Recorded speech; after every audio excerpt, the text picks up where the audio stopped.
mag-subscribe ka na.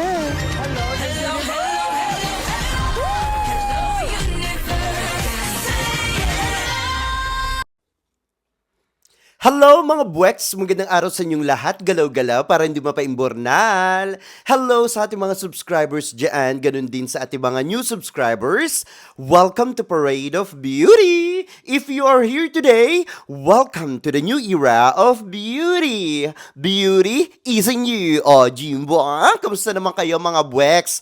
Magandang Sunday sa inyong lahat. Ayan, nakakaloka. Sobrang ginaw dito ngayon. Sana nandito kayo para mayakap nyo ang aking beauty kit. Charot na.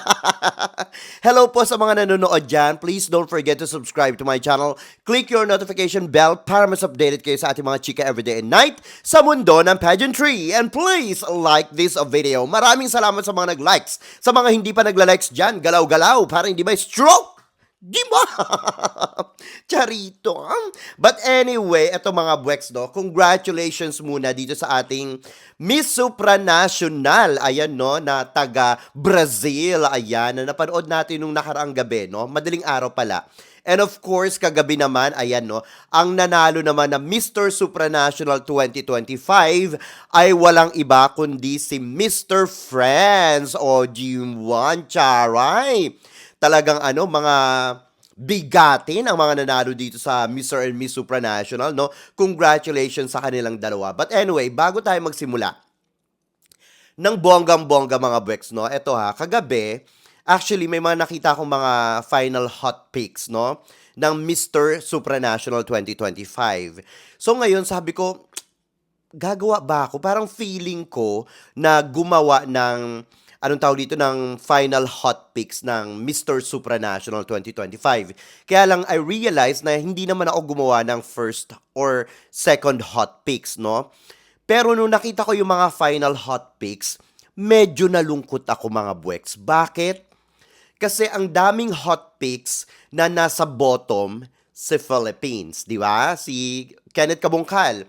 Tapos napakarami kong nakita ng mga anong tawag dito, final hot picks ng Mr. Supranational na wala si Kenneth Kabungkal. Talagang niligwak sa final hot picks ang Philippines. Kaya naman talagang nalulungkot ako, no?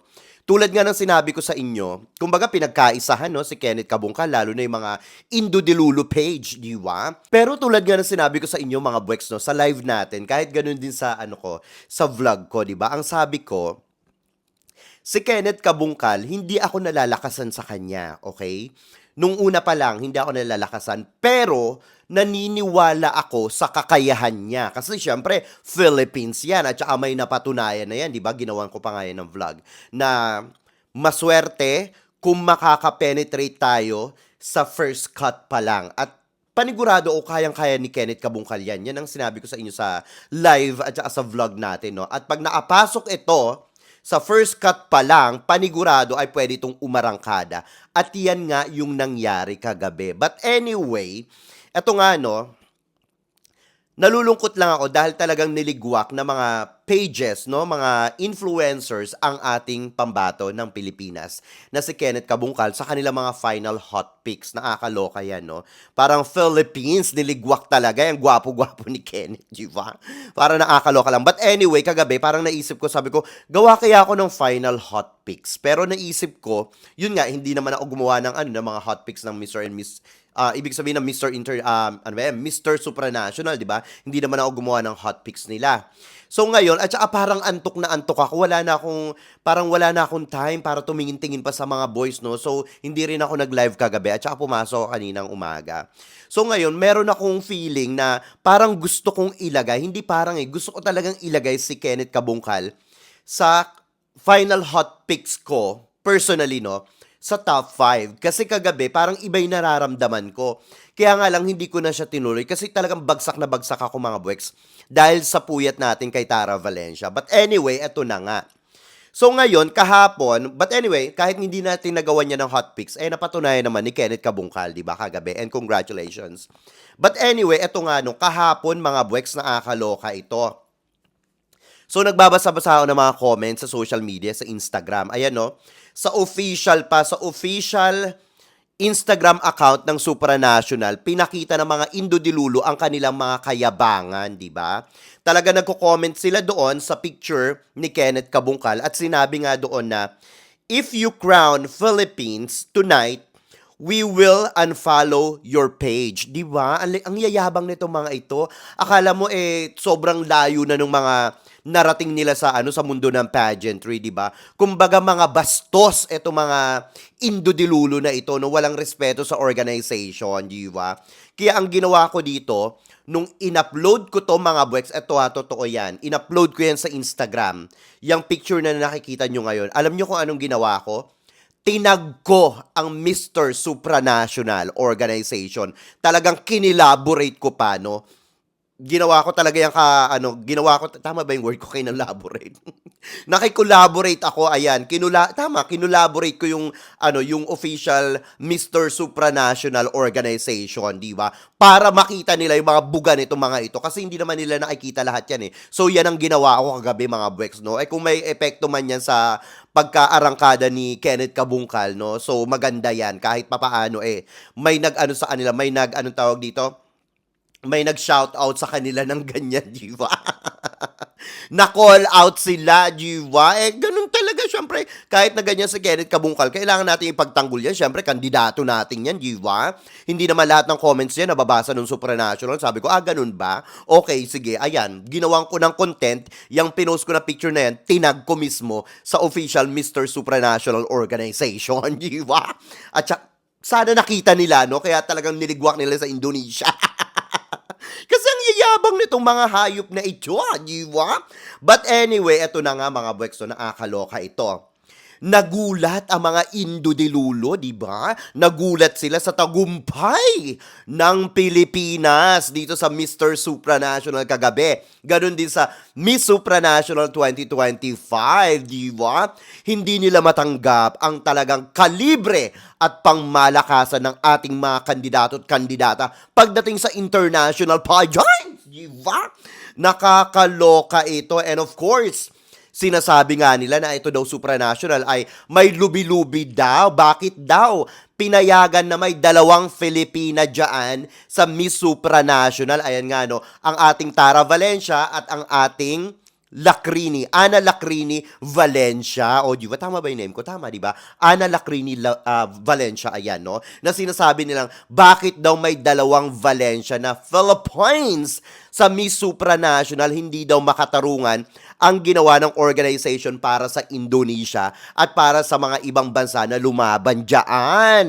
Talaga mga issue-issue itong mga Indo na ito, no? Well, wala kayong magagawa, no? Etong aming 2 Filipina queen na si Tara Valencia at saka si Ana Lacrini Valencia ay talaga naman na mayagpag sa mundo ng pageantry, di ba? Nakakaloka ito. Ang gaganda kasi nila Ano magagawa natin? Ang ganda ni Tara Valencia. Ang ganda ni Ana Lacrini. Di ba? Bumubula pa mga bunganga nito mga ito. Di ba? So winner na winner talaga sila. And they are very deserving. Especially Ana Lacrini, very deserving for the title or for the placement of first runner-up. Di ba? Ganun din ang ating reynang si Tara Valencia. Kaya naman talagang nagmumukmuk at nagwawala ng bonggang-bongga itong mga Indodilulo na ito sa social media. Di ba? Wala na sila magagawa. Nakatatak na yan, no? Naasulat na yan sa kanila mga records dito sa Mr. and Miss Supranational Organization. Di ba? But anyway, ito nga no, mga bweks. Well, congratulations, of course, kay Tara Valencia for winning 3rd runner-up dito sa Miss Supranational. And of course, kay Lacrini, ayan no, Valencia, ang ating kababayan din. Of course, we're so proud of her, no? Hindi man sa kanya yung focus natin na kay Tara Valencia, pero syempre, kababayan pa rin natin yung Pinoy. So we should be proud sa kanilang dalawa, di ba? Syempre, first runner-up nga, itong si Ana Lacrini, di ba? So congratulations sa ating mga kababayang Filipina at Pilipino.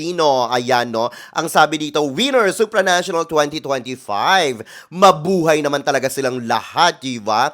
Nakakaloka lang, ang ganda-ganda nitong taon na to, itong taon na to sa mundo ng pageantry, para sa ating mga Pilipino, no? Talagang mapapatunayan natin na, or isang pagpapatunay na, Year of the Philippines, or Year for the Philippines talaga, di ba? Ito ha, sa Supranational mga bweks, first time sa history ng Supranational na dalawang, let's say, Mr. and Miss supranational, di ba? Na kandidata ng Pilipinas ay talaga namang achieve ang top 5, di ba? Nakakaloka ito. Siyempre, ang ating Mr. Supranational 2025 na nag-fourth runner-up nga, di ba? Si Kenneth Kabungkal. And of course, nung nakaraang madaling araw talaga, di ba? Miss Supranational 2025, etong ating reyna si Tara Valencia, third runner-up. And of course, si Lacrini Valencia na first runner-up. O, diba? Kudos naman sa ating mga kababayan dyan, no? Maraming salamat sa pagwawagayway ng ating bandilang Pilipinas sa international stage na ginanap dito sa bansang Poland, diba? Ito nga mga Bwex, no? So dahil dyan sa pagkapanalo ng Pilipinas no, sa Mr. Supranational kagabi or kaninang madaling araw, no, madaling araw talaga. So ayan no, nagwawala ang ating mga syupit bahay na mga indodilulo sa social media, di ba? Nakakaloka ito. At hindi talaga nila matanggap ang kambal na karma nila, di ba? Kasi nga, sinasabi nila na mapapaimburnal daw, ilalampaso daw si Tara Valencia, pati itong si Kenneth Kabungkal dito sa Supranational, pero hindi sila nagwage, di ba? Talaga namang laban na laban ang ating mga hari at reyna sa mundo ng pageantry dito sa Supranational, di ba? Nakakaloka ang mga bugahan ni Kenneth Kabungkal, nakakaloka yan ha. Yan ang sinasabi ko sa inyo, si Kenneth Kabungkal, hindi ganun kaplakado yung kanyang communication skills. Pero pag natapatan ito ng question na maganda at nakakondisyon ang utak, ganun din si Tara Valencia, ay talaga namang bubula ang bunganga ng ating mga kandidato at kandidata at yan nga ang nangyari, di ba? Kay Tara Valencia at dito kay Kenneth Kabungkal, di ba? Binungkal niya ng bonggang-bongga ang kanyang mga kasagutan para maibuga dito sa final question and answer ng Mr. Supranational 2025, di ba? Kaya naman nasungkit nito ang fourth runner-up, di ba? Siyempre, ayan, title holder nga si France. Ayan siya, naasungkit ng Mr. Supranational 2025. First runner-up naman itong si Curaçao, di ba? Second runner-up si Mexico. Third runner-up si Nigeria. And of course, fourth runner-up our very own na si Kenneth Kabungkal. O, di ba? Congratulations! Anong nangyari kay Netherlands? Charot, di ba? But anyway, ito nga yung mga bugahan nila, mga Bwex. So, magpasalamat yan nga yung mga, ano na yan, mga indodilulo na yan, no, mga Bwex. Dapat they are very grateful. Alam niyo kung bakit? Kasi nakapasok sila ng first and second cut, umabot pa sila ng top 10, di ba? So ngayon ang sama-sama ng loob nila sa social media dito sa sa organization, di ba? Mga walang utang na loob talaga ito mga ito. Binigay na nga yung corona sa kanila yung last year, ngayon ganyan pa rin yung mga bugahan nila. Gusto nila every year sila na lang. Bakit? Sino ba sila? Di ba? Nakatikim lang ng konting biyaya ng corona Akala mo kung sino ng mga ito, no? Ang sabi pa nila, how could you put someone who insulted women in the top 5? Ayan, supranational daw, nakakaloka. Ito pang sabi, Kenneth Kabungkal, he bullied Miss Cosmo 2024 tata o diva, yung mga bugahan nila. Well, congratulations na lang, diva. Dito kay tata o diva, kay Miss Malati. Charito, yan lang ang masasabi ko sa kanila, no? Ang sabi pa dito, I will report you about insulting women. Ayan, Miss, tinagpa si Miss Cosmo International. Ayan, no, nakakaloka ito. Daw nila, i-report daw nila. Ayan, no, ang pag-iinsulto daw ni Kenneth Kabungkal. Nakakaloka ito mga ito. Nag-sorry na nga palpay, no? Nag-sorry na, tama na yun. Diyos ko, Lord. Anong gusto nyo maglumuhod sa inyo? Nakakaloka. But anyway, ito nga, no, ang sabi pa dito, Miss Malate Ken Vincent, ayan, or Kenneth Kabungkal, he should have participated in yesterday's event. Ayan, ang sabi pa dito, why would an organization normalize someone with a personality that likes to spread hatred? Top 5, excuse me, ang sabing ganon. Seriously, how strong is the person behind him? O, nakakaloka. Pinagdududahan talaga mga Bwex. Ayan yung mga comment nila, di ba? Mga napulot ko dyan, nakakaloka ito.